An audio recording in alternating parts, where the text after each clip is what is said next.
Women that have more than 2 baby daddies usually have some sort of mental illness. Oh. Really? Yeah, because you're getting genetically modified too much. I think, okay, so this is what I know. Every time you get pregnant, right, there's stem cells that come from that baby. And them stem cells end up behind your eyes and your brain and your heart and your lungs and stuff and help your organs heal while the baby taken from you. And those stem cells will always stay with you, right?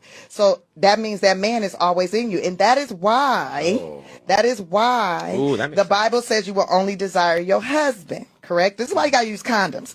Because that baby better get up inside you. And the uterus is very porous, much like the mouth, right? So when anything goes up in there, it automatically, the uterus starts to absorb it. It starts going through the vaginal walls and all that. And the blood, it gets into the bloodstream, right?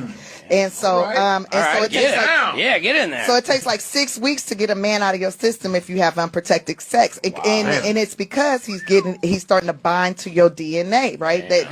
And that's why it's couples when they be together too long, they start looking alike. You start looking like him. Wow. Like it's not the guy don't start looking like her. She start looking like him because he is genetically modifying her, and every time you get pregnant by him, you start to get modified, right? So if you get pregnant by multiple people, right? That's multiple spirits, multiple thoughts, multiple modifications from a different DNA strand to have mental stress. So, it's very evident. Like what I'm saying is very evident and makes sense because, like, you got all these dating apps, all these women like free sex, free this, whatever. You know, I'm doing money, I'm living, I'm exerting my sexuality and all this, and I don't care if I got 5 kids or 5 baby daddies, whatever. Usually, those bitches are mentally, they're struggling in so many different ways, not just financially, but also just like on where to focus, how to whatever, because you got too many different bloodlines in your blood. Too many kids. I mean, you have mental illness. So that was my theory on sperm. That makes sense. That's very, very.